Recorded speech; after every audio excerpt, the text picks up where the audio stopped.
திருவாதிரை களி செய்யறதுக்கு 1 கப் அளவு பச்சரிசி எடுத்துருக்குங்க. அது கடாயில் சேர்த்து நல்லா பொரியிற அளவுக்கு நல்லா வறுத்துக்கலாம். இந்த ரெசிபி வந்து நம்ம பச்சை அரிசியில் தான் செய்யணும். பொரி அரிசி எப்படி வறுப்போமோ அதேமாரி நல்லா வறுத்து எடுத்துக்கலாங்க. பச்சரிசி வறுக்கும்போது நமக்கு அந்த வெள்ளை கலரில் தான் இருக்கும், கலர் மாறாது. பாருங்க, அரிசியை வந்து இந்த அளவுக்கு நல்லா வறுத்து எடுத்துக்கணுங்க. பாருங்க, அரிசி நல்லா பொரிஞ்சிடுச்சு. இப்போ இதை ஒரு பிளேட்டுக்கு கொட்டி நல்லா ஆற விட்டுலாம். அடுத்தது 1 ஸ்பூன் அளவு பச்சை பருப்பு எடுத்துருக்கங்க, பாசிப்பருப்பு. இதையும் வந்து கடாயில் சேர்த்து நல்லா லேசாக கலர் மாறுற அளவுக்கு வறுத்துக்கலாங்க. ரொம்ப வந்து கருக விட்டுறக்கூடாது, லேசாக கலர் மாறினா போதுங்க. பாருங்கள், இந்த கலருக்கு நல்லா வறுத்து எடுத்தாச்சுங்க. இதையும் நம்ம அரிசி கூட சேர்த்துக்கலாம்.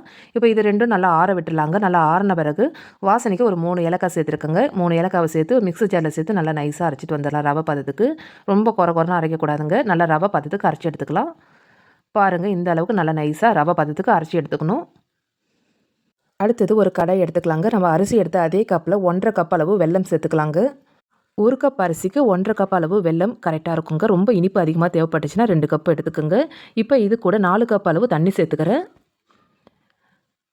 4 கப்பு தண்ணி சேர்த்த பிறகு வெல்லம் நல்லா கரைஞ்சி வரட்டுங்க. வெல்லத்தில் மண்ணு தூசிலாம் இருக்கும், அதனால் நம்ம வடிகட்டி தான் செய்யணும். வெல்லம் நல்லா கரைஞ்சி வந்துடுச்சுங்க. இப்போ ஒரு கிண்ணத்தில் வடிகட்டிக்கலாம். பாருங்க, வெல்லத்தில் எந்த அளவுக்கு தூசி மண் தங்கியிருக்குன்னு. இப்போ அந்த கடையை நல்லா கழுவிட்ட பிறகு வெல்லம் தண்ணியை அந்த கடையில் சேர்த்துப்போங்க.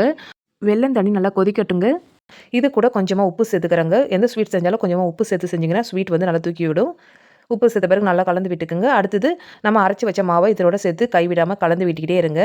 பார்க்குறதுக்கு கட்டி முட்டியமாக இருக்கும். நமக்கு கலக்க கலக்க நல்லா கரைஞ்சி வந்துருங்க. அடுப்பை மிதமான தீயில வச்சுக்கிட்டு இதேமாரி கைவிடாமல் இதுமாரி கலந்து விட்டுக்கிட்டே இருந்தீங்கன்னா அந்த கட்டி முட்டிலாம் நல்லா உடஞ்சி இதுமாரி நல்லா ரெடி ஆகிடுங்க.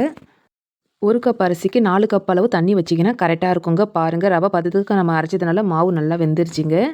மாவு நல்லா வெந்த பிறகு 1 ஸ்பூன் அளவு நெய் சேர்த்து நல்லா கலந்து விட்டுக்குங்க.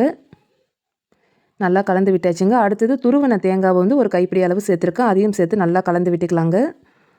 தேங்காவை சேர்த்து நல்லா கலந்து விட்டாச்சுங்க. அடுத்தது இதுக்கு ஃபைனல் டச்சாக ஒரு தாளிப்பு கொடுத்துக்கலாங்க. கடாயில் 1 ஸ்பூன் அளவு நெய் சேர்த்துக்கலாங்க.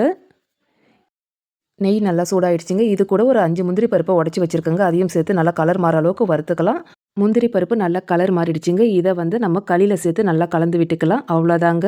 ரொம்ப சுலபமான முறையில் நம்ம திருவாதிரை களி நம்ம ரெடி பண்ணியிருக்கோம். கட்டாயம் செஞ்சு பார்த்துட்டு எனக்கு ஃபீட்பேக்கை கமெண்ட்டில் சொல்லுங்கள்.